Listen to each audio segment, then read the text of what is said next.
con esta primera conferencia que se va a dar, empecemos un largo camino sobre lo que tiene que ver la cosmovisión, el derecho de los pueblos indígenas a tener su tierra, y nosotros mismos como parte del pueblo indígena que somos los mestizos, a crear junto a los pueblos indígenas una alternativa de vida que no es la que nos llega directamente en este momento de las distintas repúblicas que existen en Latinoamérica.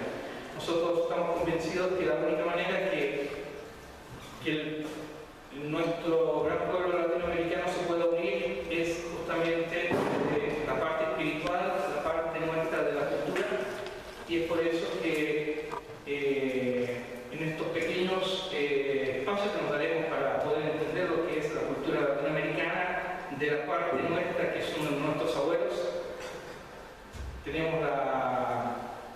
invito a que estemos aquí sentados a nuestro amigo filósofo. Voy a primero a David para que él me acompañe. David, y lo llamamos uno a uno. Gracias, David. También tenemos a nuestro querido amigo antropólogo favorito. Te puedes acomodar, así empezamos a conversar todos juntos.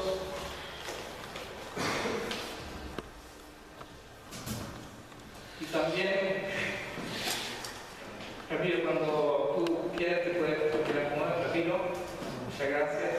Así, vamos a hacer mayoría de la mesa, pero así es nuestro amigo David, para que nos diga más o menos qué va a ser toda esta gran conversación que vamos a tener entre pocas personas, pero muy buenas. Gracias.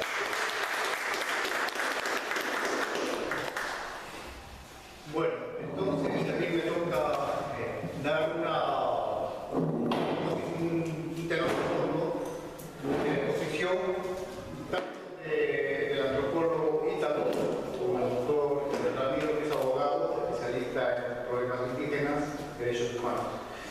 El profesor Ítalo ha trabajado muchísimo tiempo, ha sido profesor catedrático en antropología en varias universidades del Perú, y ha tenido un trabajo muy importante en el campo. Ha sido consultor también sobre asuntos de derechos humanos, derechos indígenas. Bueno, yo soy filósofo. La introducción que quiero hacer, voy a tratar de establecer una relación entre las dos ponencias, ¿no? Porque estamos viviendo una época bastante importante. Es un tiempo muy importante de cambios muy profundos a todo nivel. Evidente, muy evidente con la crisis actual que se está viviendo a nivel mundial en el aspecto económico, financiero, el aspecto de valores humanos, del sentido de la vida, la pérdida de la relación con la naturaleza y la contaminación ambiental, que es producto de una superindustrialización del mundo. La Carta de la Tierra es un documento que será entregado al final, ¿no? Con un aporte nuestro. Quiero leer el preámbulo porque es importante que estamos sosteniéndonos, digamos así, en documentos que provienen de instituciones mundiales reconocidas. Digamos que no nos estamos situando arbitrariamente como algo espontáneo de decir, no sé, vamos a hablar de Perú, sino estamos dentro, inmersos en una tendencia, en un movimiento mundial que se trata de la fractura hacia los pueblos nativos que han sufrido el impacto del movimiento de la economía actual, ahora, el neoliberalismo, que responde a un proceso histórico también. Ahora, dice la carta, estamos en un momento crítico de la historia de la Tierra en el cual la humanidad debe elegir su futuro. A medida que el mundo se vuelve cada vez más interdependiente y frágil, el futuro depara a la vez grandes riesgos y grandes promesas. Para seguir adelante, debemos reconocer que en medio de la magnífica diversidad de culturas y formas de vida, somos una sola familia humana y una sola comunidad terrestre con un destino común. Debemos unirnos para crear una sociedad global sostenible, fundada en el respeto hacia la naturaleza, los derechos humanos universales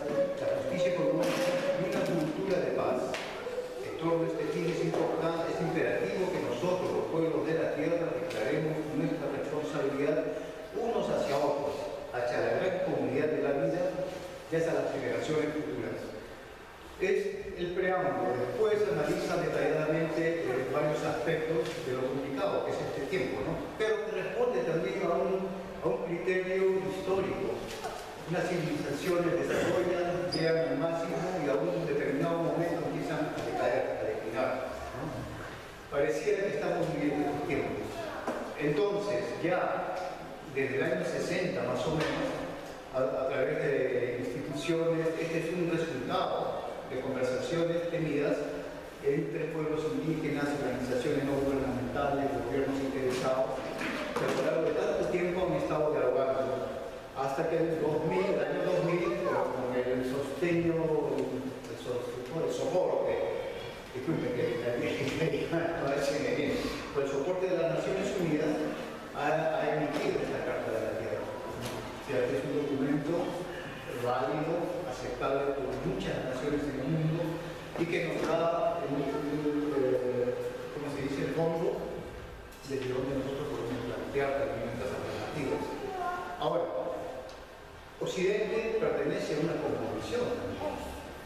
La cosmovisión entendida como creencias, formas de concebir el mundo, que son antes todavía del aspecto racional, que pueda ser analítico y de donde producir ideologías, ¿no?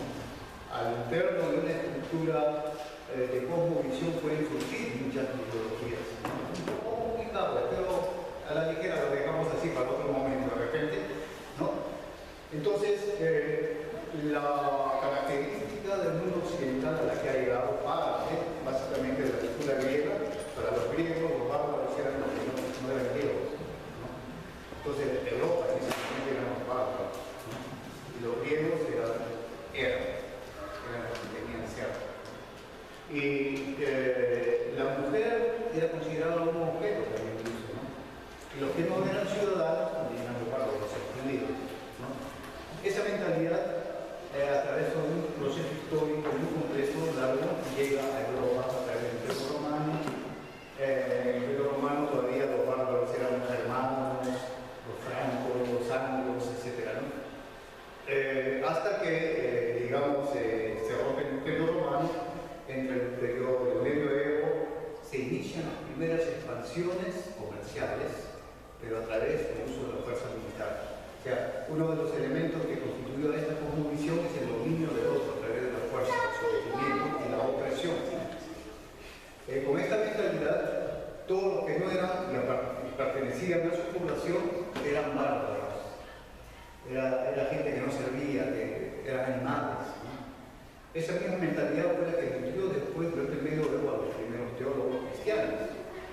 El asunto del cristianismo es muy complejo también, no solamente en momentos del cristianismo original viene asumido por el Imperio Romano, entonces ahí comienza una otra historia que significa un arco de dominación. Con esta mentalidad llegaron a Latinoamérica.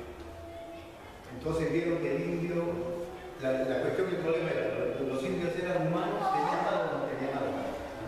La primera gran discusión latinoamericana que se realizó fue a través de la discusión que sostuvo Fray Bartolomé Las Casas de los Viejos Sepulveras de México, ¿no? Donde Bartolomé Las Casas sostenía que los indios eran humanos, tenían algo, tenían las cosas eran suyas, no era su tierra. O sea, abogó por ello, por eso se le considera el primer latinoamericano, ¿no?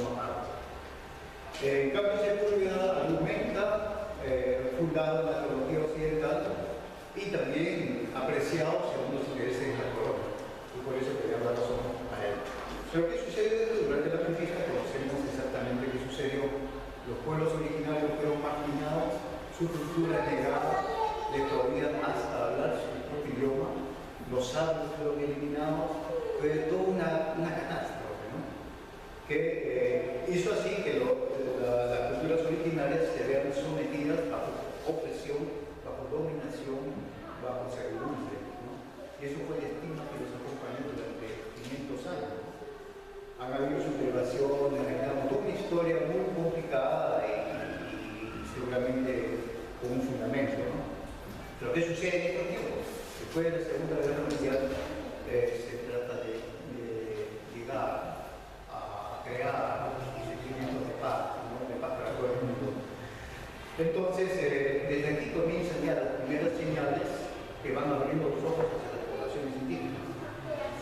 tal modo que este es un principio muy interesante, es un principio dialéctico, ¿no?, que se le llama, porque al interno de un proceso que va a llegar a su cúspide después a su declino, ya a su interno hay elementos, ¿no?, que van a producir su propia posibilidad de resolución, y esta vez a través del contacto y el diálogo con las culturas que fueron oprimidas y que se han liberado del colonialismo primero político y ahora últimamente a través de un esfuerzo por liberarse del colonialismo económico. Entonces es así que se generan los derechos del indígena, a velar y tutelar los intereses de los pueblos nativos de la tierra. Discursos como la de Vandana Shiva, también, que es un economista premio Nobel hindú, ¿no?, que ha hecho una exposición brillante acerca del problema de la tierra y considerar la tierra como un bien común. El problema también de la cosmovisión occidental es que se ha alejado de la tierra y ha visto la tierra como un medio de consumo, de explotar, sin vida, sin ánimo. Y ahora, bueno, por parte de ciertos filones de la ciencia moderna, que es parte de un proceso también, ¿no?, que da señales a la resolución, se encuentra que la Tierra también está viva. Como dice el documento de la Tierra, que es un concurso también de científicos, dice, sí, efectivamente, la Tierra es un organismo vivo, tenemos que respetarlo, tenemos que amarlo. Y los lenguajes para comunicarnos con la Tierra, curiosamente, con las culturas ancestrales, América, una vida que conlleva a decir nosotros somos hijos de la tierra, ¿no? La tierra no nos pertenece, nosotros pertenecemos a la tierra. Entonces este es el espacio, digamos, de fondo al cual vamos a dar a Dios impulso a esta primera reunión, conferencia, ¿no? Es un tema bastante interesante, seguramente va a fascinar.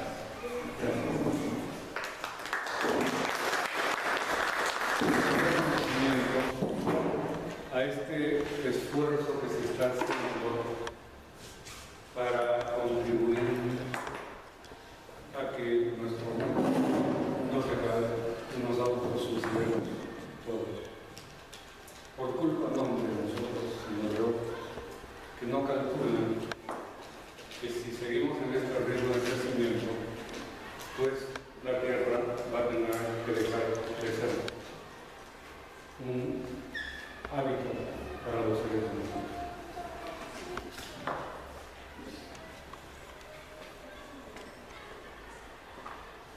Comenzar por una frase de Nicomedes Santa Cruz. Quería comentar con él. Nicomedes Santa Cruz es un poeta peruano de tez oscura y por ello no ha recibido los honores de reconocimientos de la sociedad peruana que practica hasta ahora una especie de racismo o discriminación contra los que no son blancos. Pero decía una cosa muy sabia. Decía, pueblo que no perpetúa su identidad se ve condenada a desaparecer, absorbida por otros pueblos que sí supieron conservar y mantener su identidad. Es lo que nos está pasando en los países latinoamericanos. Estamos siendo absorbidos desde la vestimenta, pasando por el idioma y la música y la religión y la filosofía y los valores y todo, y estamos abandonando nuestras raíces. Eso es un problema gravísimo para la sobrevivencia de las culturas universales, de la cultura universal. En segundo lugar, quería plantear que la filosofía y la teología, la cosmovisión de las épocas pretéritas de América Latina, que se podían sintetizar en México con los aztecas y los mayas y los incas del Perú, y además los chibchas podríamos decir que han sido grandes civilizaciones. Si contamos las civilizaciones del mundo antes de Cristóbal Colón o antes del año 1500, no había más de 10. Y si había civilizaciones importantes que generaron lo que hoy día se llama la civilización moderna, no pasan de 6. Y entre esas 6, con absoluta seguridad, están los incas y están los aztecas. Porque los demás son China, la India, Grecia, Roma. Adicionalmente podríamos decir que Cartago, Mesopotamia y el Egipto que nos gobierna. Y bueno, entre esas 7, 8 civilizaciones importantísimas en el mundo, porque después no hay más, están los incas de Perú, y los aztecas de México, y los chinos de la meseta de Dinamarca en Colombia. Bueno, ¿y qué podemos aprender de ellos? Lo que la historia nos enseñó sirve para nada.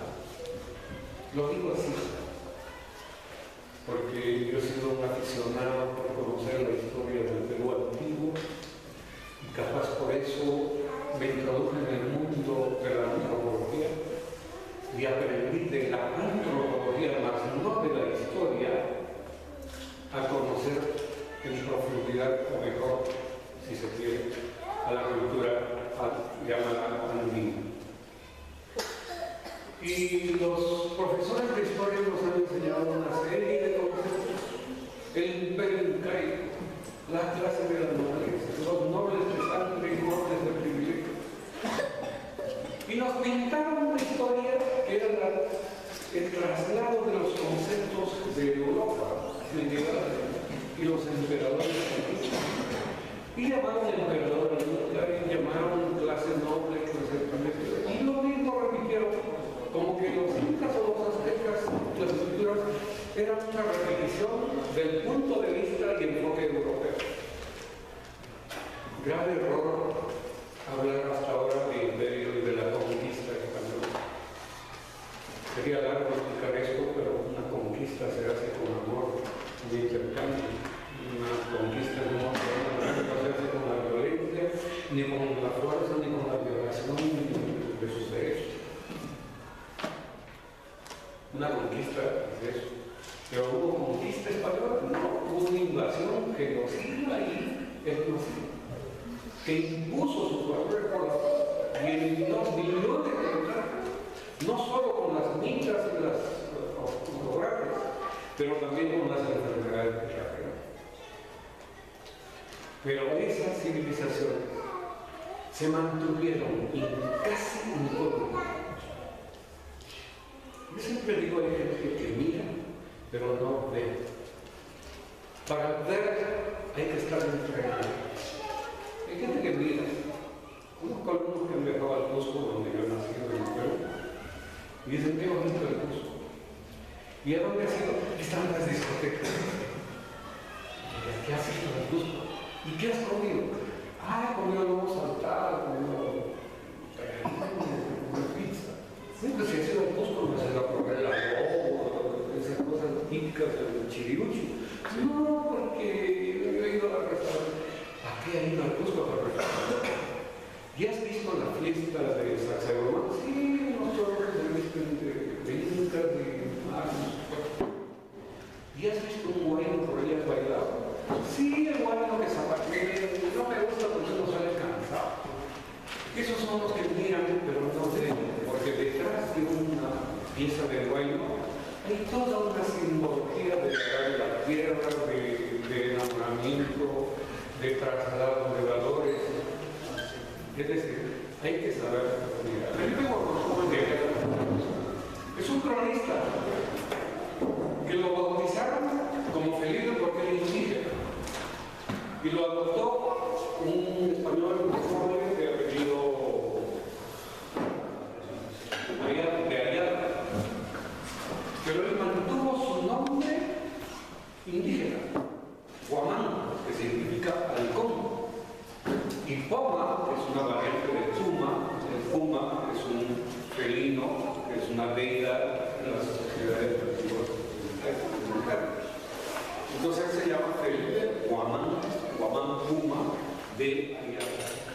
Pero fue un cronista indígena. Y por supuesto que como todo individuo que aprende el idioma español y ve el mundo con categorías indígenas, tuvo tremendas confusiones. Grandes historiadores peruanos que han estudiado a Guamán Puma han dicho de él es por la charabia de sus figuras y dibujos, pura confusión o una confusión bárbara. ¿Quién decía eso? Julio César Tello, el padre de la arqueología peruana.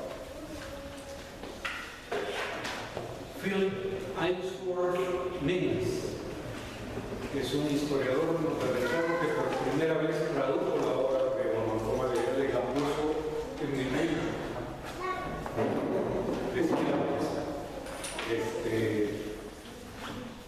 Esta miscelánea o amasijo de quechua y español lo trataron de confusión bárbara, de los bárbaros. ¿Y quién? Raúl Porras Barrenechea, probablemente el mejor historiador antiguo de Perú de la época inca. Bueno, ¿y quién fue este Felipe Guamán Puma de Ayala?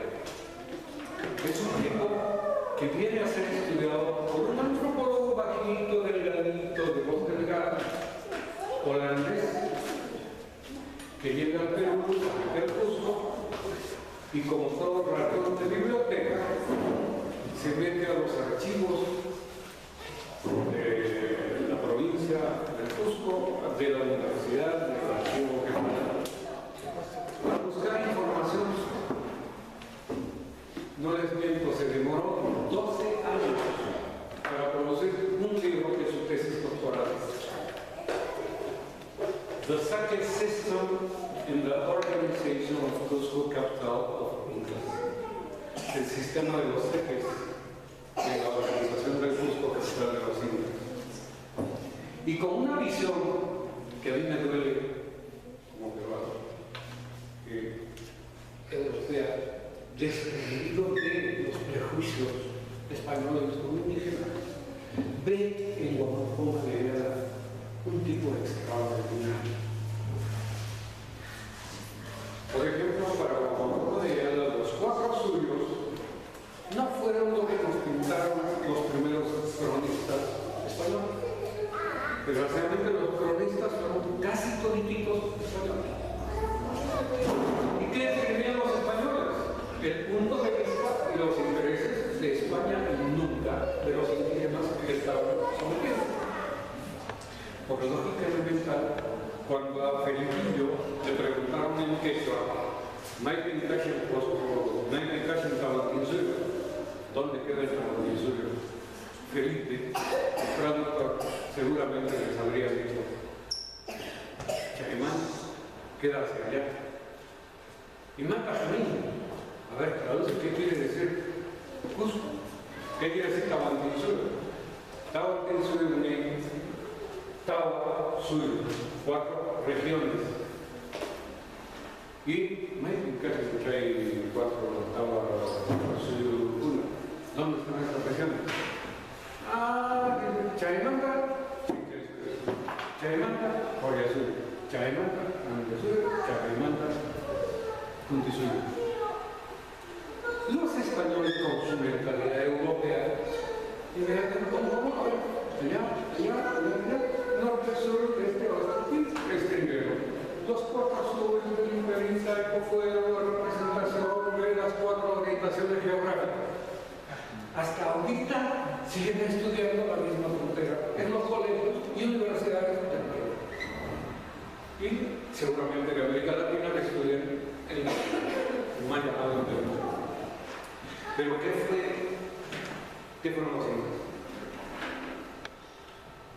Fueron 4 gigantescos pisos ecológicos. Porque Guamán Puma de Ayala, cuando habla del Ande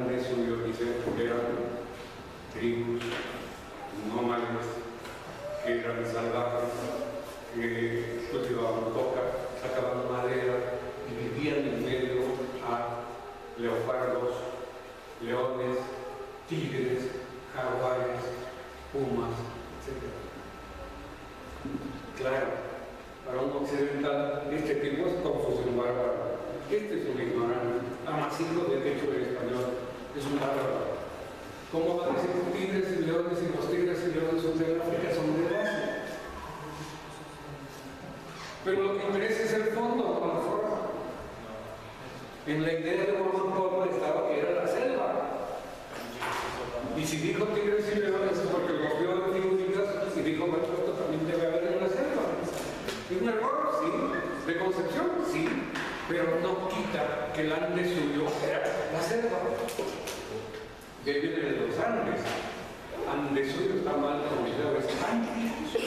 Pero bueno, los españoles han hecho lo que han querido con el idioma que si lo han puesto otra cosa. No importa. Cuando habla de Chinchaysuyo dice eran personas que se dedicaban al cultivo de la papa y el maíz. Viven en las profundas quebradas Quechuas.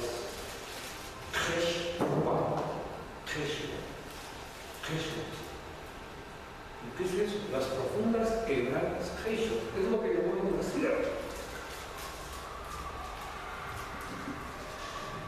Nobles gobernantes del Chinchaysuyo que cultivaban la papa y el maíz, que era base de la alimentación de todos nosotros. Ah, caramba, qué interesante. ¿Y qué cosa era el Collasuyo? Cobardes inmorales se alimentan de tierra amarilla y con las minas del Potosí se dedican al cultivo de alquénicos, de los cuales se extraen su lana y hacen finos telares o finas telas que comercializan por todo el Tahuantepec Sur. ¿Qué es eso? ¿Dónde es que hay ganado? En las zonas alto andinas, en las zonas altiplánicas, plana y alta. En la mesa plana, grande, eso es la altiplanicie peruano-boliviana, es la meseta del Collao. Esos se llaman los collas, y esos serán ahora los que llaman collas, y son los del Colla Suyo. Y del Conti Suyo dice simplemente se dedicaban al cultivo del algodón, sacan ostras marinas y peces que los secan con sal, y son extremadamente pobres. No hace mucho comentario. ¿Qué es eso? La costa, no solo de Perú, la costa de Chile, la costa de la sierra de Chile y Argentina, y las selvas que hay en Ecuador, en Brasil, en Bolivia y en Ecuador. Es el dominio de 4 gigantescos pisos ecológicos. El Tahuantinsuyo. Bueno, pero y el Tahuantinsuyo básicamente estaba orientado por la naturaleza. Pues hablemos de la naturaleza. Resulta que la naturaleza es un cuerpo viviente. Su cosmogonía o forma de ver el mundo es, puedo decir esto porque si me creo que no funciona bien. Como somos tan poquitos, pero selectos ustedes, creo que nos vamos a entender. El mundo está dividido en 3 partes. Oiga, usted primero habló del Tahuantinsuyo, el Tahuantinsuyo es 4. Ahora me habla de 3 partes, sí. Hay el Tahuantinsuyo y hay la teoría que cronistas españoles la han denominado Coreana, Payana, Callao. ¿Qué quiere decir Coreana, Payana, Callao? Coreana es el grupo dominante, es el grupo más suelto, son los conquistadores verdaderamente indios. Payana es la población servidumbre, los yanaconas, la servidumbre tanto inca como no inca. ¿Había servidumbre? Sí, había servidumbre. Y Callao era la población no inca, pero que había sido vencida.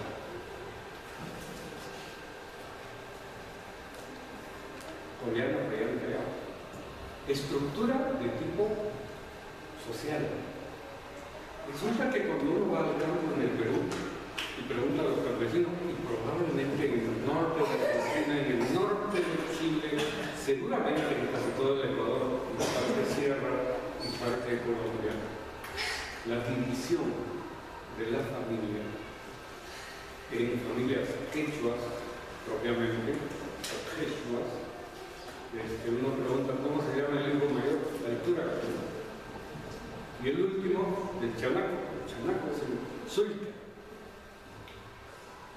y los del medio, o el del medio, el chauque, el cura, el chauque y el sulte.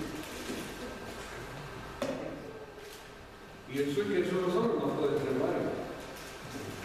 Y resulta que la herencia se la deja al mayor y al último. Los chanacos tienen, los del medio tienen que ir a buscar en otra familia. Y eso va regulando matrimonios. Y es una forma de organización social. Y resulta que cuando hacen sus faenas agrícolas, el que va adelante es el poliano, el que le sigue el caigo, y el último el cayano. Tres. Los curas runas, los mayores. Los ayas runas, los que ya tienen matrimonio, tienen tierras, son casados. Los yanamata, los que son solteros. Tres. Uno va a una iglesia, al Torre Mayor, un santo, una virgen y otro santo. Uno, dos, tres. Tres. En la sociedad se reproduce el Hanakacha, que es el mundo de arriba, el cosmos. Se dice que ya en la época de Huayna Cápac, en algunas crónicas, que se habían preguntado por qué el sol sale por un sitio y se oculta siempre por el mismo sitio. Se va a hacer un recorrido que ya todos los días. Si fuera el máximo Dios, podría irse y no salir 2 días y darse vueltas y por donde quiera. Pero alguien tiene que gobernar al sol, no puede ser el sol. Y de ahí viene la leyenda de Huiracocha. Huira quiere decir mar, también significa grasa, no sé qué cosa, pero Huiracocha que viene del lado de la cocha. Y de ahí viene la leyenda de Nailan, de un dios que iba a llegar en algún momento. Muy bien, ese dios sí se implementó. Porque el mundo de arriba, el otro mundo es el mundo de aquí, el mundo de la tierra de Cay Pacha, y dentro de la tierra de Lujo, Pacha. Es una tríada que organiza todo en términos de organización social del mundo andino en la época del Incario, pero también hasta ahora sobreviven muchos de estos valores de organización. Entonces uno se pregunta, su cosmogonía son 3 en 1. ¿Qué coincidencia que la Santísima Trinidad, Padre, Hijo y Espíritu Santo de la religión católica casi se la hizo en pan, con una pequeña diferencia? En América Latina, y lo he visto hasta en México, no es el Padre, el Hijo y el Espíritu Santo, sino que en las iglesias uno ve el Padre, Dios Padre, ve el Hijo, que es Jesucristo, y ve la Virgen María. ¿Por qué? Porque según John Morras se ha tratado de hacer coincidir la cosmovisión indígena andina con la cosmovisión europea de 3, el Padre, el Hijo y el Espíritu Santo. Dios Padre es el hacedor de todas las cosas. Hay un término, el rúgala, o rúgala. El Cay Pacha es el Apu, o el Mamani, que es un dios. Y el Uju Pacha es la Pachamama, o es la Madre Tierra. Pero la Madre Tierra es la que da la fertilidad, la que permite las cosechas. Por lo tanto, es un Dios. Y si ese Dios, que es la Pachamama, es un Dios importantísimo para los campesinos, actualmente, y lo fue en su época, quiere decir que la Pachamama, los Apus, el Rúbal y el Creador son 3 en 1, es una cosmovisión que puede coincidir con la religión católica, pero que sobrevive y sobrevive hasta ahora. Pero nos enseñamos una gran lección, y la lección es la siguiente: el mundo no está separado. No tenemos por qué someter y dominar a la dominar la naturaleza para ponerla a nuestro control, que es lo que hacemos actualmente en la sociedad mestiza occidental. El mundo andino es parte de ello. Alguna vez le comentaba a la vez que cuando uno habla con un campesino y le dice, ¿tu territorio hasta dónde es tu territorio? No tiene límite. ¿Cómo no va a tener? ¿Cuántas hectáreas? ¿Cuántos kilómetros cuadrados? ¿Cuántos metros? Es una brutalidad nuestra. Peor todavía en la selva montaña. Cuando salen a cazar, 3 días de camino. Y esos 3 días son kilómetros que no tienen medida. Porque su naturaleza no tiene límites, son parte de ellos de la naturaleza y la conserva. Y esto de la naturaleza es sumamente importante, porque nos enseña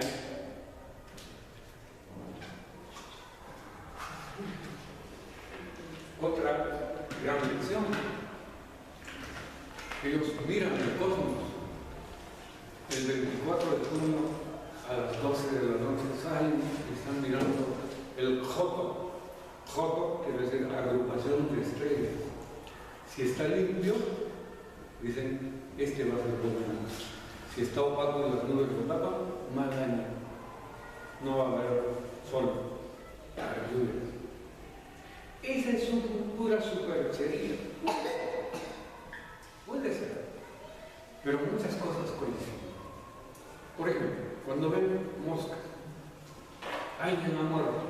Esas ideas de los choros, de los indios, ¿cómo van a pensar que la mosca va a traer muerto? Sí, pues. ¿Qué hacen las moscas cuando muere una llama, cuando muere un perrito, cuando muere un humano? Se acumulan ahí y cuando aparecen por montones hay muchas moscas, alguien ha muerto. ¿Tiene lógica? Sí. Las aves, cuando van al campo dicen, oye, mucha paca. ¿Qué es la paca? Es un ave depredadora, pero es carroñera, come carroña. Y cuando miran dicen, oye, paca, de paca. Pero lógico, pues son observadores de la naturaleza. Cuando muere alguien, no están los carroñeros comiendo la carne corrida. Y después es como, ¡ay! Se me muere con el burrito de final de tal. ¿Y cómo sabían la paca?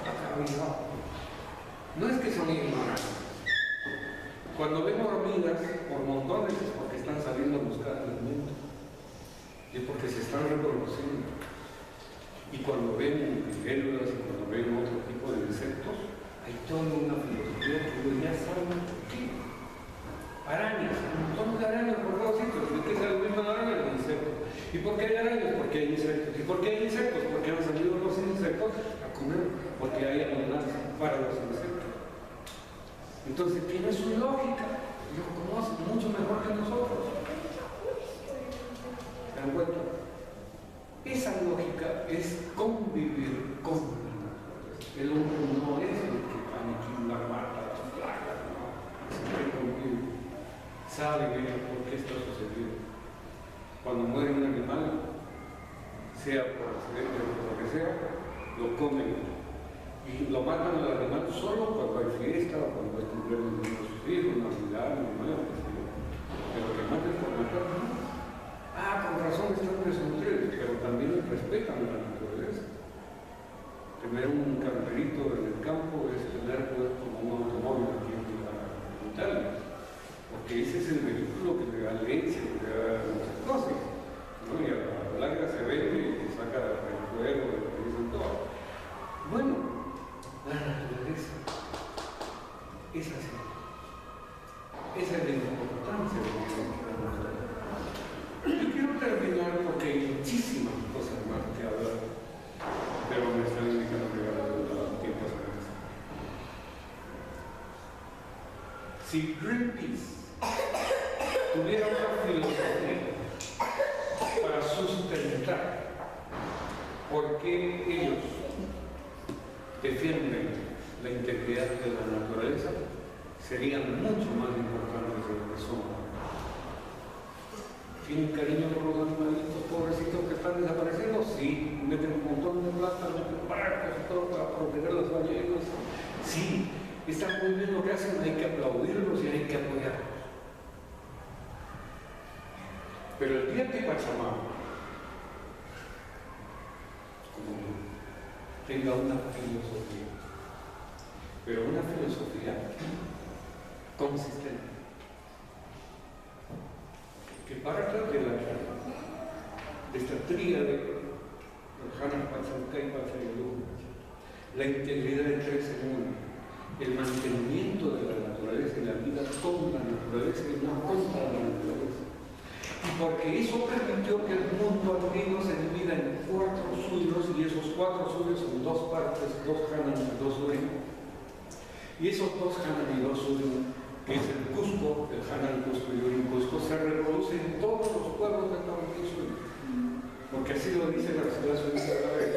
Todos los pueblos de Tahuantinsuyo fueron hechos a imagen y semejanza del Cusco, su capital. Es decir, se dividieron en Hanan y Urim ahí. Y donde vayan ustedes en la actualidad, no estoy hablando de la época de los siglos. Yo estaba en Puno, Anansay, Orizaba. En el Cusco, Humacay, Urancay. En Ancash, si hay un ancashino por acá, Humaca arriba, Huelapa. Huilmay, Huillas, los ancashinos. En la zona donde yo vivo es costa, y hay comunidades campesinas de costa. Chinchil por arriba, Gamamán abajo. ¿Y qué significa eso? Significa el Hanan y el Urim, es una división dual que a su vez se subdivide en 4 partes, como el Cusco fue 4 partes, como fue Machu Picchu, como fue Quito, y como fue Cajamarca, y como fue Arequipa, y como fueron todos los pueblos de la época de los siglos. Una división dual con mejor repartición, que encajan con la tríade Oriana y dan una estructura que se llama la estructura fundamental, que es la que creó Reiner Thomson. A partir de ahí, Nathan Barthélemy, Wachtel, es un historiador francés. Juan Manuel Pozo, mi profesor de posgrado de antropología del Perú, Salvador Padrón, fundador de Surpia Moquín, muchas personalidades han ido trabajando, no desde la óptica del historiador que repite, fechas, nombres raros y difíciles de memorizar, y uno al final se vuelve los incas, como a mí me enseñaron a escribir los libros, ¿no?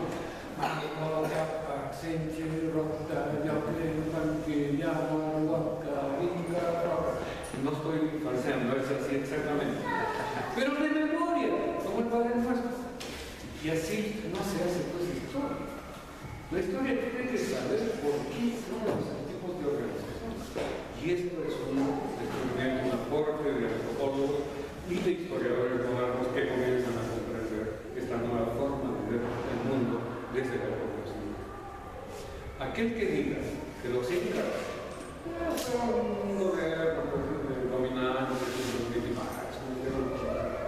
que los descendientes de los incas son unos choros incapaces, incultos, ignorantes, analfabetos, coqueros, alcoholizados por los sueños, y que no serán para nada, están bien equivocados, porque tuvieron en la época de 40 años de día, y hoy día la tienen una cosmovisión que todavía funciona.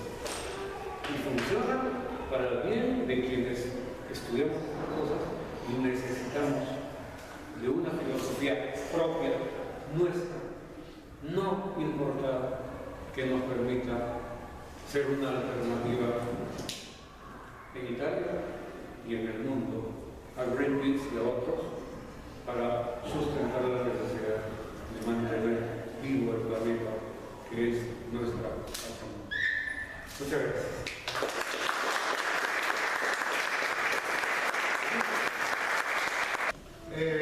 Ahora queremos invitar a Ramiro para que nos hable sobre derecho indígena, la consulta previa, el convenio 169, que es un convenio internacional que ha surgido del seno de la Organización Interamericana del Trabajo para garantizar a los pueblos indígenas derechos. Es vinculante porque hay muchos países que han asumido este compromiso de hacerlo respetar, pero la realidad lo demuestra muchas complicaciones que ya Ramiro, por favor, si para más adelante nos explica todo este proceso. Agradecer a Felipe y a David por la invitación.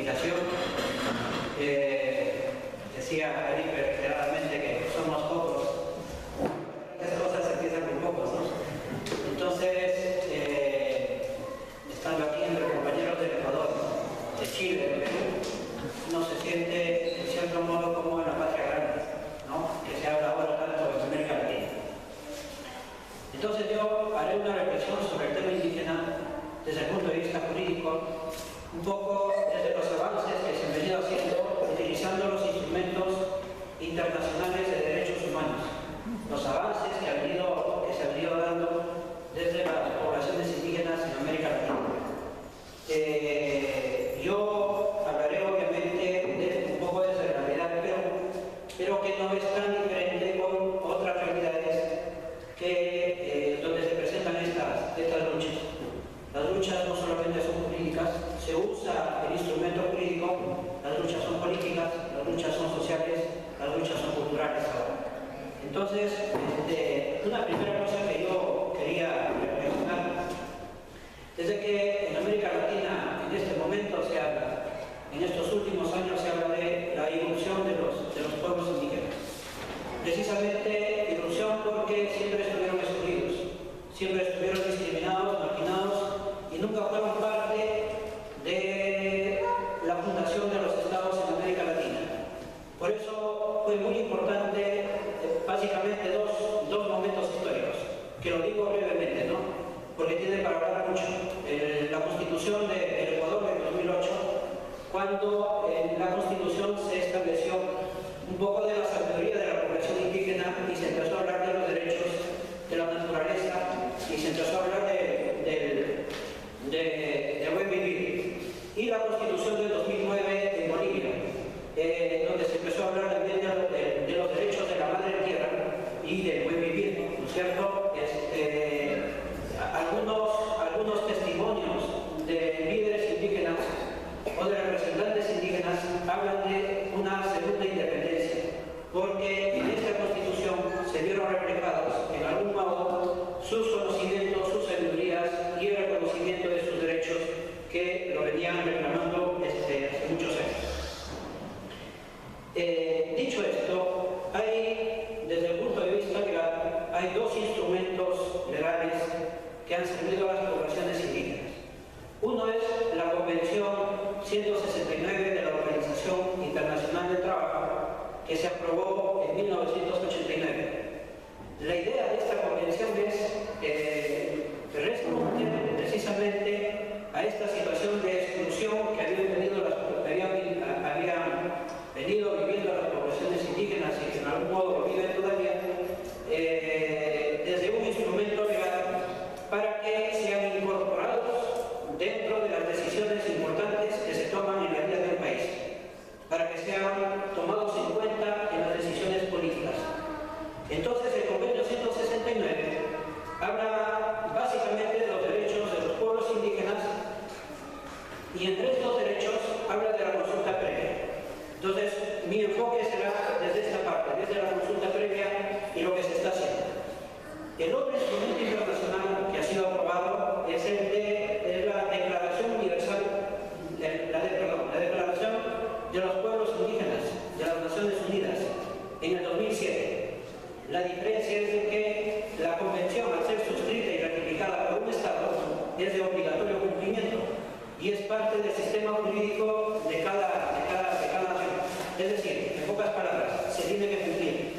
En cambio, la declaración, como bien lo dice el mismo nombre, es solamente una declaración, pero que sin embargo se debe de tomar en cuenta. Entonces,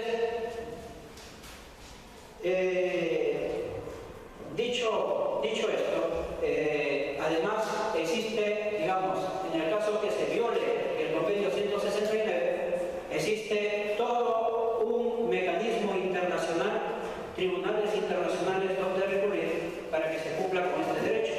El problema es que demora.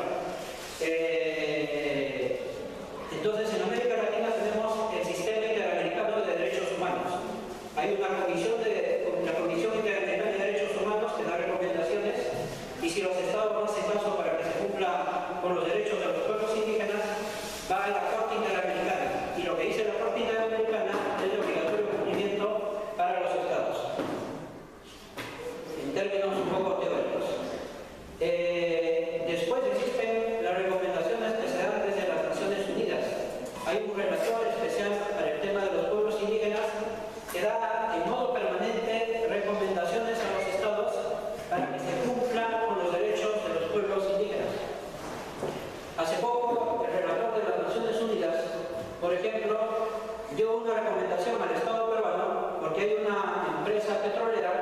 en una parte de la selva peruana quiere explotar el gas que se encuentra ahí, y lo que pasa que ahí hay un pueblo aislado, ahí vive un pueblo aislado, no contactado, una población indígena original. Y este relator de las Naciones Unidas ha dicho al Estado peruano que le recomienda de no autorizar la ejecución, la exploración, la explotación del gas, porque pondría en peligro la vida de esta población. Solamente para poner el ejemplo de cuán importante puede ser esto. ¿Qué es la consulta previa? La que lo establece el convenio 169, y lo que se busca es, frente a una medida legislativa o a una medida administrativa que podría afectar el territorio de la población indígena, consultar a la población con el objetivo de llegar a un acuerdo o a un consentimiento para que ese proyecto o ese acto administrativo del Estado pueda desarrollarse en este territorio. Antes de seguir desarrollando este tema, habría que definir además quién es la población indígena. Población indígena no son todos, como bien lo sabemos, ¿no es cierto? Población indígena, según el convenio 169, son los que tienen básicamente tres elementos. Son aquellos que descienden de las poblaciones que estaban presentes antes de la llegada o antes del arribo de los españoles. Es un primer elemento. El segundo elemento son los que conservan parte de sus instituciones o todas sus instituciones ancestrales, tradicionales. Daba algunos ejemplos, por ejemplo, Ícaro. Y el tercer elemento es el autorreconocimiento como pueblos indígenas, que digan que son pueblos indígenas. Aquí hay un problema, porque en nuestros países no todos se reconocen como indígenas. Entonces, la Corte Interamericana de Derechos Humanos, cuyas decisiones se tienen que cumplir, ha dicho de que no necesariamente uno tiene que decir que es un pueblo indígena. Uno puede tener la denominación de comunidad campesina, o uno puede tener otra denominación, pueblo original. Igual se le reconoce porque hay este autorreconocimiento. Entonces se le reconoce como pueblo indígena. En el caso peruano, se ha dado una ley de cumplimiento del convenio 169. Básicamente esta ley lo que hace es desarrollar el convenio 169, establecer los mecanismos para la consulta previa de las poblaciones indígenas.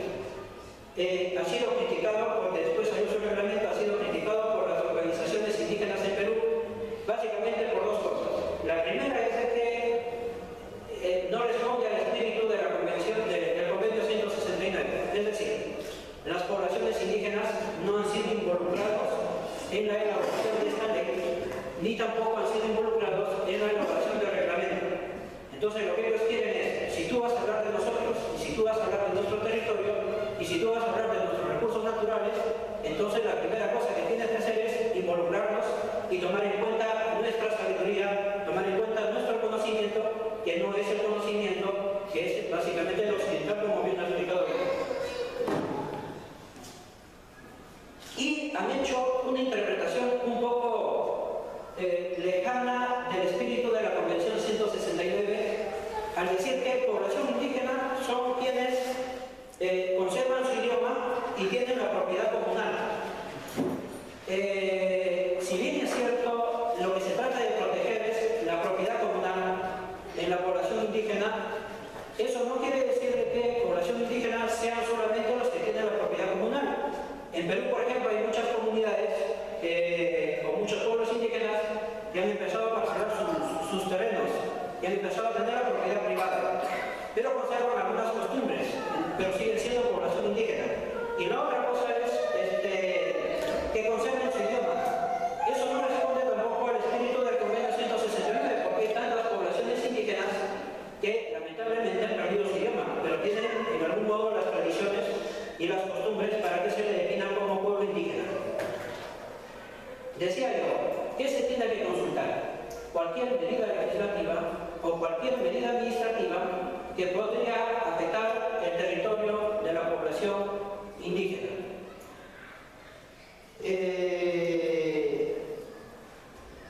Con la finalidad de llegar a un acuerdo o a un consentimiento.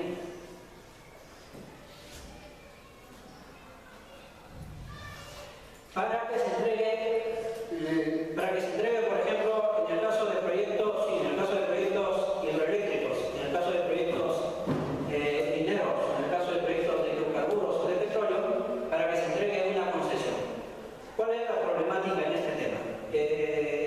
En Perú, el modelo económico que tenemos es un modelo económico extractivista, que se basa básicamente en la extracción de la materia prima no renovable, recursos naturales no renovables. El oro, el cobre, somos entre los primeros a nivel de América Latina y a nivel mundial en la explotación de estos recursos minerales.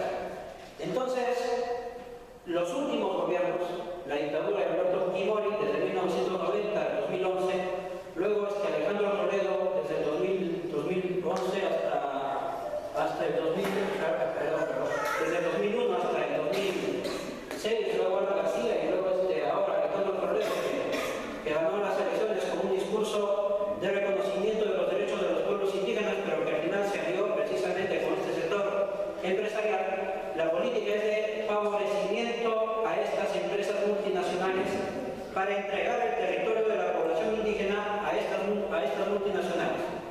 Lo peor de todo es, lo grave del asunto es que se está entregando este territorio sin consulta de las poblaciones indígenas.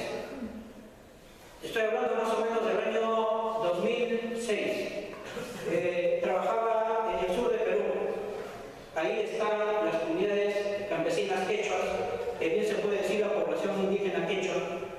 Y de pronto nos dimos cuenta que, por ejemplo, una provincia que se llama Churivircas, otra provincia ahí cerca que se llama Antabamba, su territorio estaba concesionado a multinacionales para que exploten el oro y el cobre, y estaba concesionado en un porcentaje entre el 70 y el 80% de su territorio.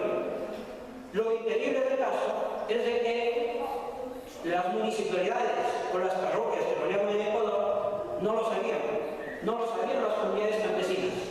La concesión se entregó directamente desde el Poder Ejecutivo, desde el gobierno, a estas multinacionales. Y entonces, cuando los comuneros empezaron a darse cuenta de esto, es justo que empezaron a reclamar y a decir: no señores, si ustedes quieren entrar a nuestro territorio, lo primero que tienen que hacer es consultarnos, escucharnos, dialogar con nosotros, pero no dialogar en una posición tú superior, tú profesional, sino vienes a dialogar conmigo de igual a igual. Yo creo que la experiencia de la consulta previa lo que está llevando a muchas poblaciones es a crear relaciones de igualdad. No es el campesino ignorante, no es el campesino soso, digamos, o no es el indígena que se le sigue discriminando, que se le sigue excluyendo. Es el campesino, es el indígena que ha empezado a tener mayor autoestima de sí y mayor conciencia de sus derechos, y está queriendo negociar, y por lo menos lo que pide es que se le consulte. Y todo este sentimiento, digamos, está amparado por el derecho internacional de los derechos humanos de los pueblos indígenas. Y la Corte Interamericana de Derechos Humanos, que es la máxima instancia en este tema, ha dicho de que tiene la razón.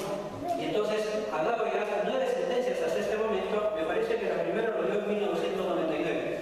La última la ha dado en el 2012 con el caso de Salía en Ecuador, diciendo que hay que consultar. Ahora, lo que ha dicho esta Corte es una cosa muy importante. Ha dicho: si tú, Estado, quieres dar en concesión el territorio de la población indígena, al menos se tienen que cumplir 3 requisitos. El primer requisito que se tiene que cumplir es que tú tienes que garantizar la participación de la población indígena a través de la consulta previa.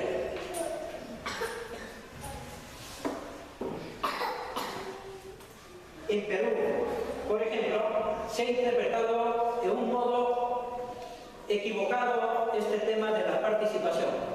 Porque inicialmente le han dado la consulta a una empresa privada, a la empresa que tenía que explotar el oro, por ejemplo, le han dado la responsabilidad para que consulte a la población indígena. Claro, el objetivo de la empresa es lucrarse, el objetivo de la empresa es tener la concesión, y lo ha hecho mal. Y entonces ha traído mucha conflictividad social. Lo que ha hecho la Corte Interamericana, y eso se ha corregido, es decirle, quien tiene que hacer este proceso de consulta es el Estado, no una empresa privada. Segunda cosa, he dicho, una consulta previa no es un taller informativo. Una consulta previa es el conjunto de diálogos que se puedan hacer, es el conjunto de talleres que se puedan hacer. Es más, la Corte ha dicho una cosa hermosísima, ha dicho, el Estado, por ejemplo, tiene que garantizar que si tiene necesidad la población indígena de contar con un informe técnico, que lo tenga y que lo financie.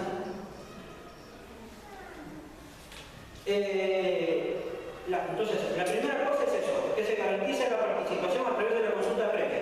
Y la consulta previa tiene muchos pasos. En el caso que la población indígena quiera acepte la concesión, acepte que esa empresa entre en su territorio, lo que dice la Corte es de que se tienen que compartir las ganancias. No es que yo te pago a ti y tú te vas a otro pueblo, no. Se comparten las ganancias. Verlos igual, ¿no? Y la tercera, que es importante, es de que si tú quieres entrar a un territorio indígena, tienes que tener un estudio de impacto ambiental, de impacto social, e incluso en algunas sentencias la Corte habla de impacto cultural. Impacto ambiental para saber cuánto se va a dañar la naturaleza. Impacto social para saber, por ejemplo, las migraciones que va a tener el pueblo indígena, cuánto va a afectar las migraciones, o por ejemplo para diagnosticar, porque esa es la realidad de muchas zonas donde hay presencia minera, por ejemplo, mujeres que pierden su terreno y que se dedican a la prostitución, o el entorno de la población que perdió su territorio, población indígena que perdió su territorio y que no tiene cómo vivir, o sea, se vuelven más pobres de lo que eran antes. Entonces, esto es lo que tiene que medir ese impacto social y el impacto cultural, obviamente, todo el tema de la cosmovisión del pueblo, de los pueblos indígenas. Por cierto, en Perú estamos hablando en torno a 52 pueblos indígenas. 52 pueblos indígenas que tienen su propio idioma, su propia cosmovisión y sus propias instituciones ancestrales. Somos como población, algunos hablan entre el 30 y el 40% de la población a nivel de todo el territorio peruano. Yo sé que en Ecuador me parece que se habla en torno al 20% y en Bolivia en torno al 50%. Lo digo estos países porque somos los países que tenemos la mayor población indígena. Ahora, yo les decía de que el objetivo de la consulta previa es el acuerdo o el consentimiento. Pero ¿qué pasa si no hay acuerdo? Si no hay consentimiento después de todos estos pasos. El Estado tiene dos opciones. O sigue con la concesión para la explotación o explotación del yacimiento minero, pero lo tiene que fundamentar. Tiene que decir por qué sigue en eso. O lo otro es que dice no sigo en este tema. Digamos que la decisión de la población indígena no es de obligatorio cumplimiento para el Estado. Pero si el Estado no lo quiere cumplir, lo tiene que fundamentar, tiene que decir por qué no lo cumple. Ahora, pero existen tres excepciones para que esto sea obligatorio, para que esto sea vinculante para el Estado. La primera excepción es que si ese proyecto minero o ese proyecto hidroeléctrico o ese proyecto petrolero, etcétera, ¿no es cierto?, que va a afectar el territorio indígena, va a generar desplazamiento de la población indígena. Si va a afectar desplazamiento, entonces tiene que haber consulta. Lo segundo, si ese territorio va a ser usado como residuo para depósitos tóxicos. Y lo tercero es cuando estamos de frente a megaproyectos, porque dice que se podría poner en riesgo la vida de la población. Entonces, aquí hay un elemento importantísimo, aquí hay otro elemento importante a considerar en el sentido de que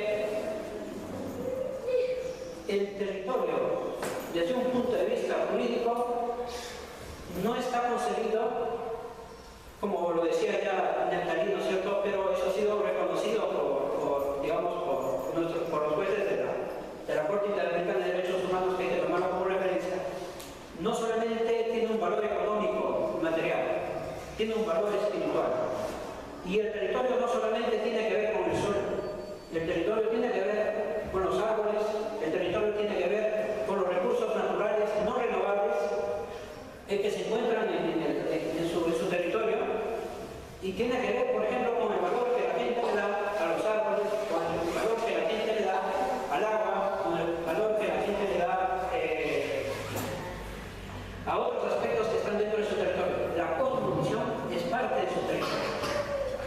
Esto es un avance, lo digo desde el punto de vista legal, que es lo que me toca desarrollar, ¿no es cierto? Este es un avance porque esto no se entiende en un sistema occidental. Yo he sido formado como abogado dentro del sistema occidental, y eso lo he tenido que aprender cuando he tenido que ir allá, y se aprende de la gente. Esto no lo he aprendido, digamos, en las aulas universitarias, porque ahí me enseñaron el derecho occidental, el derecho romano, el sistema en algún modo anglosajón, pero no el derecho indígena. Y el derecho indígena es otro razonamiento, y que tiene que ver precisamente con esto. Ahora, entonces se habla de uso y goce del territorio. Alguien decía una cosa muy simpática de la consulta previa, y que va en onda precisamente con estas reflexiones. Dice, la consulta previa es el espacio, es el encuentro de los saberes. Y eso me hace recordar mucho a una reflexión precisamente de un indígena del Ecuador, pero de ustedes, porque sé que están de ahí, ¿no es cierto?, del Chimborazo, y decía que cuando venían los funcionarios del Ministerio de Educación a querer enseñar la currícula educativa, ellos les decían, vienes tú a enseñarnos la currícula educativa, pero tú también aprendes de nosotros, de cómo nosotros enseñamos a nuestros hijos, a nuestras hijas, de acuerdo a nuestros saberes. Entonces, si tú vas a venir acá, no nos vas a venir a imponer, sino vienes acá para compartir, para compartir saberes, para compartir conocimientos. Si la consulta previa se hace de ese modo, entonces es el encuentro de los saberes. Es el encuentro de los saberes de la cultura, de algún modo, mestiza occidental de Perú, con la población quechua, con la población aymara, con los achuá, etcétera, etcétera, etcétera, ¿no? Con todas estas poblaciones que tenemos aquí. Y a mí me parece un fundamento bastante simpático, bastante importante. Para redondear este tema, ¿no es cierto?, básicamente tenemos aquí tres actores importantes, ¿no? Un Estado, como ya les decía, que ha favorecido prácticamente este modelo extractivista, favorecimiento de las empresas multinacionales para dar el territorio sin consulta de la población indígena y para no cumplir el convenio 169. Este convenio en Perú está vigente y es parte de nuestro sistema jurídico, es decir, de obligatorio cumplimiento desde el año 1995. Son más o menos 18 años, ¿verdad? Y la ley que se aprobó en el 2011 tiene una vigencia de 2 años y medio, y después su reglamento. Sin embargo, no se quiere cumplir este convenio 169. Y lo digo porque desde el año 1995 se ha dado una serie de concesiones y en muchos territorios se ha empezado ya a explotar. Y entonces, cuando se ha pedido, por ejemplo, hay una comunidad que se llama comunidad campesina, pero es un pueblo indígena, que ha pedido, en mi caso, se ha dado en concesión para la exploración y después para la explotación el oro a una multinacional. Estado, yo te pido a ti que rectifiques ese error que tú has tenido, porque cuando tú diste eso, ya estaba vigente mi derecho a ser consultado. Entonces yo te pido que rectifiques eso y que lo corrijas y me consultes.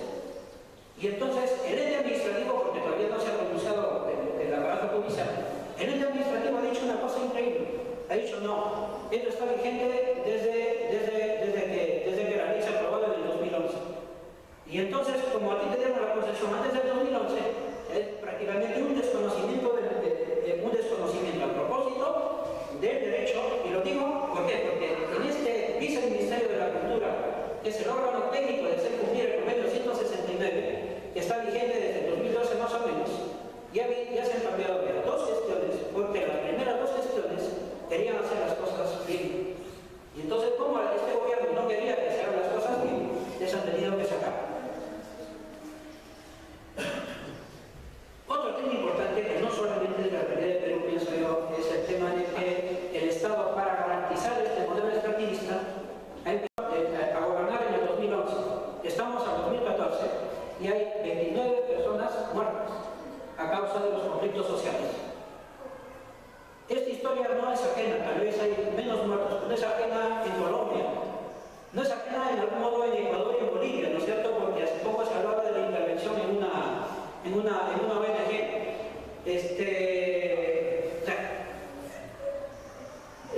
O no es ajena de países, por ejemplo, donde hay más represión, como Perú, lamentablemente, Guatemala.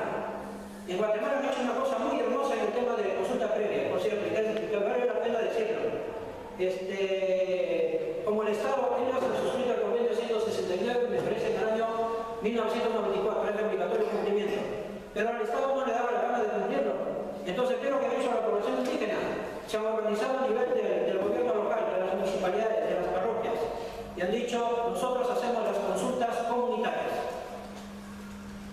Y eso está ahorita discutiéndose legalmente si vale o no vale.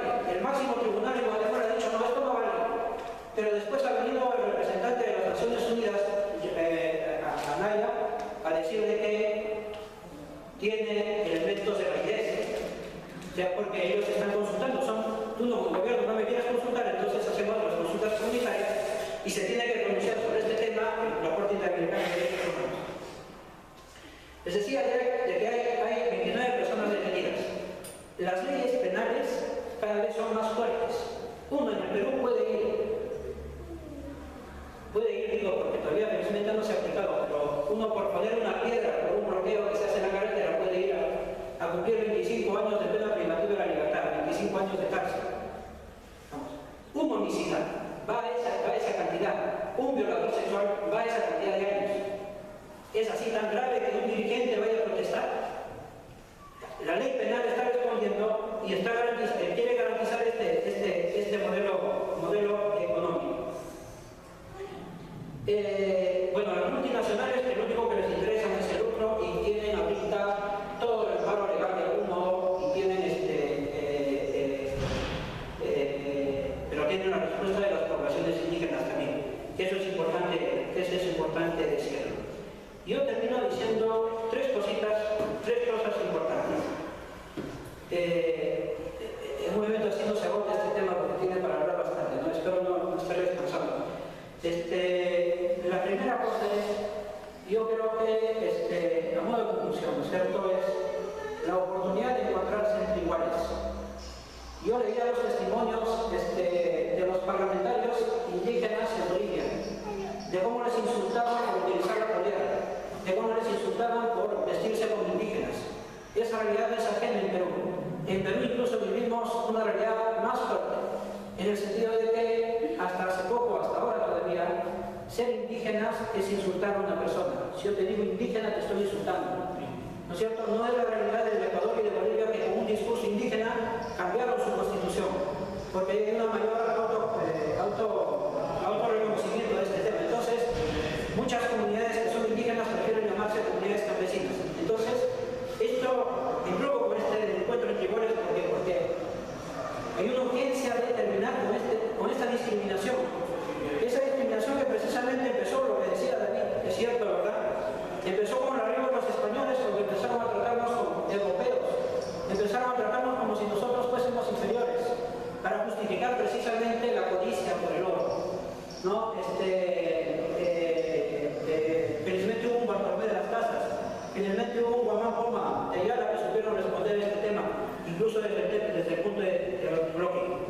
El aporte del Ecuador y de Bolivia, digamos, podemos discrepar en algunos temas, ¿no? Pero yo creo que hay un aporte que ellos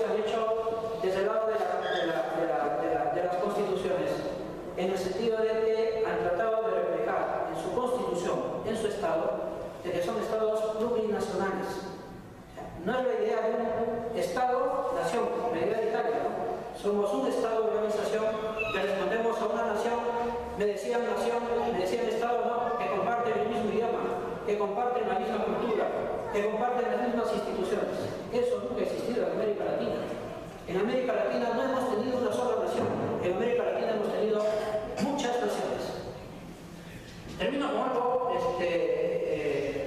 que a mí, yo creo que estas luchas en América Latina desde el lado de los pueblos indígenas tienen mucho de simbolismo. Y uno de los símbolos que a mí me encanta es decir, yo encontré una vez decir, somos los alzados en bastones. ¿Por qué? Porque el bastón en muchas poblaciones indígenas tiene un profundo significado de autoridad. Entonces, no somos los alzados en armas, somos los alzados en bastones. Estamos haciendo cambiar esta realidad de América Latina. Gracias.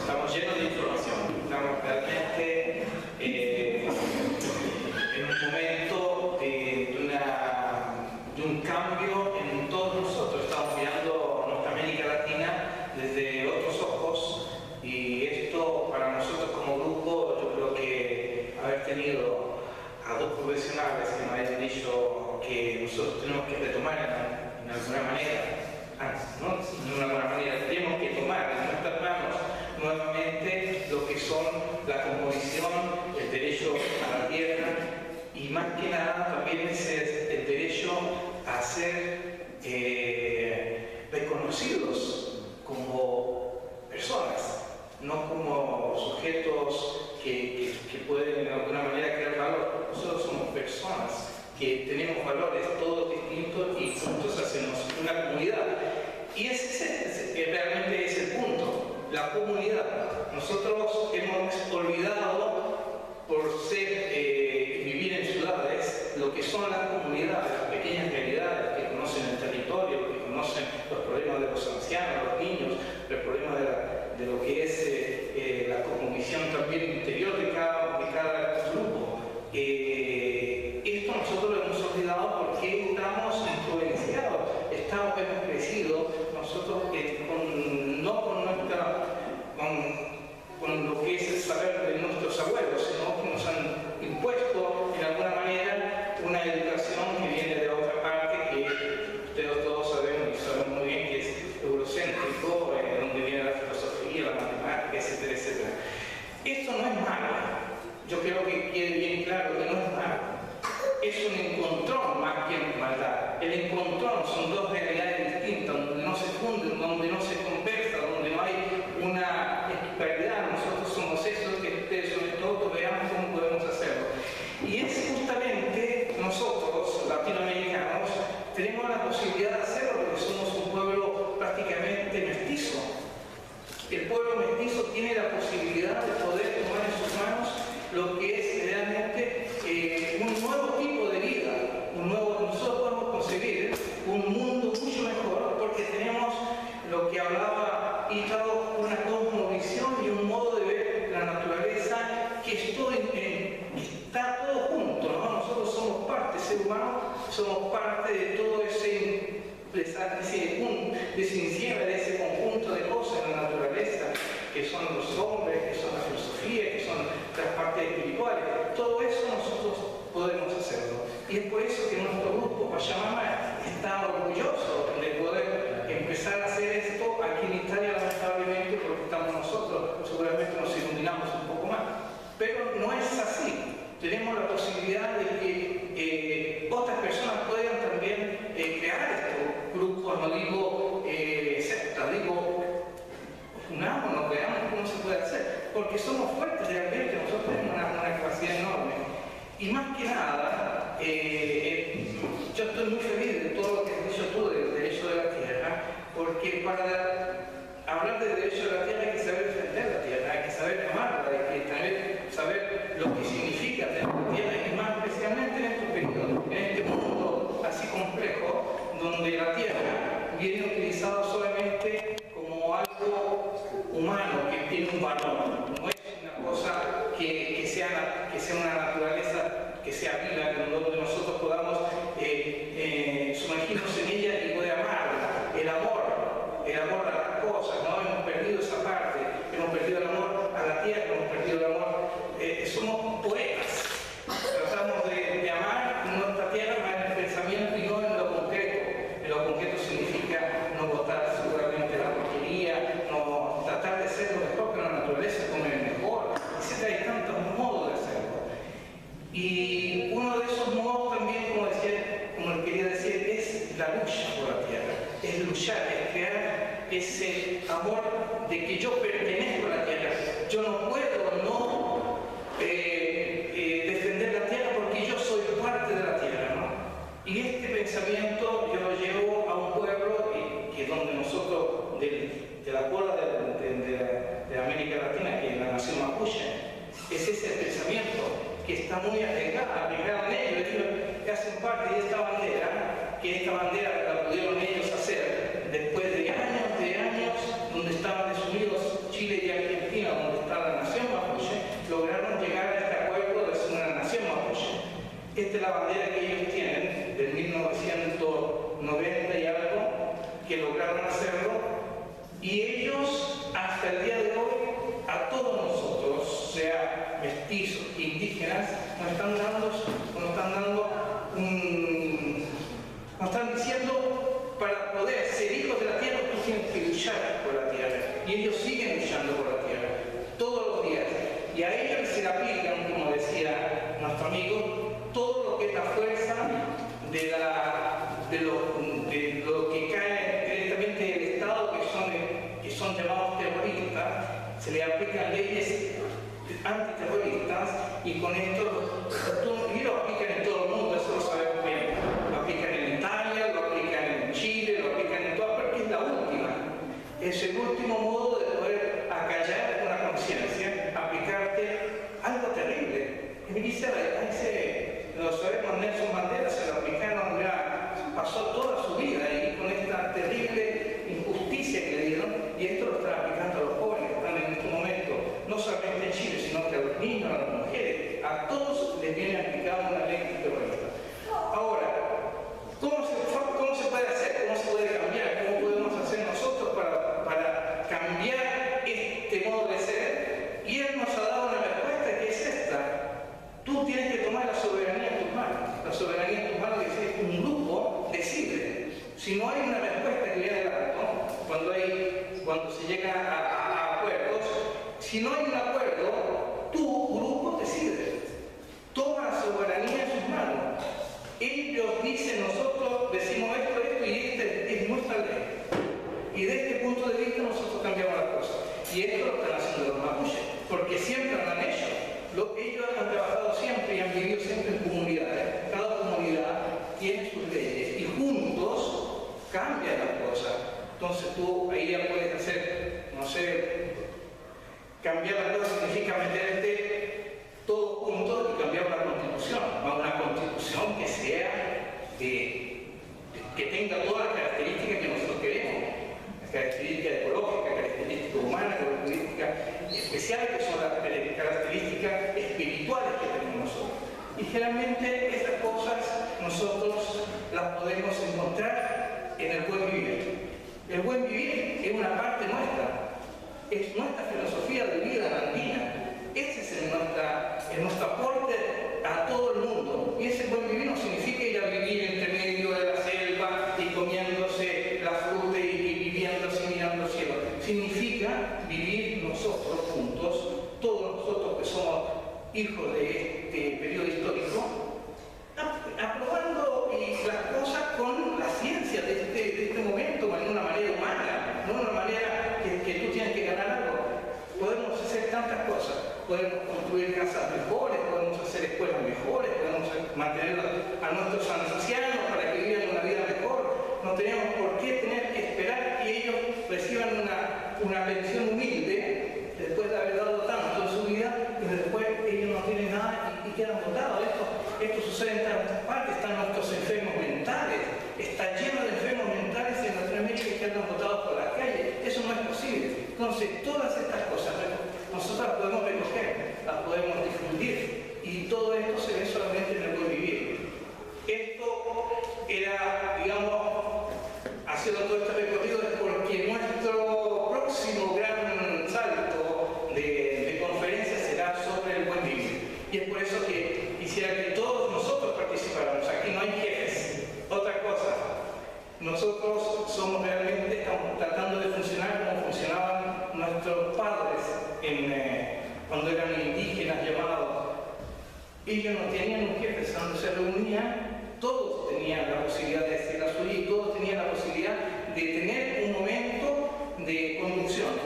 Hoy día te toca a ti, mañana te va a tocar a ti, y todos podían en algún modo contribuir a la idea misma. No había uno que decía yo soy el mejor, así que todos los demás están para abajo. Absolutamente. Aquí en este grupo somos todos iguales, no hay jefes, todos tenemos la misma posibilidad de hacer las cosas. Así que el que se quiera unir a este grupo de pensamiento, de ver la parte de la tierra, que son sus derechos, de crear un grupo de estudio para ver el buen vivir, incluso implementar la penitencia, son bienvenidos. Nosotros, todos son bienvenidos aquí, no hay ninguno de derecha a izquierda o centro, somos todos bienvenidos porque nosotros queremos solamente recoger una parte muy humana que es la nuestra, que es vivir en bien, nosotros vivir en comunidad y vivir en paz, que nada de nosotros, los animales, todo. Yo termino así, yo no estoy pidiendo aplausos absolutamente, lo que estoy pidiendo solamente es que ustedes hoy día sepan que aquí en Italia estamos nosotros, estamos todos nosotros y tenemos la posibilidad de dar a nuestros hijos y a nosotros mismos un futuro mejor.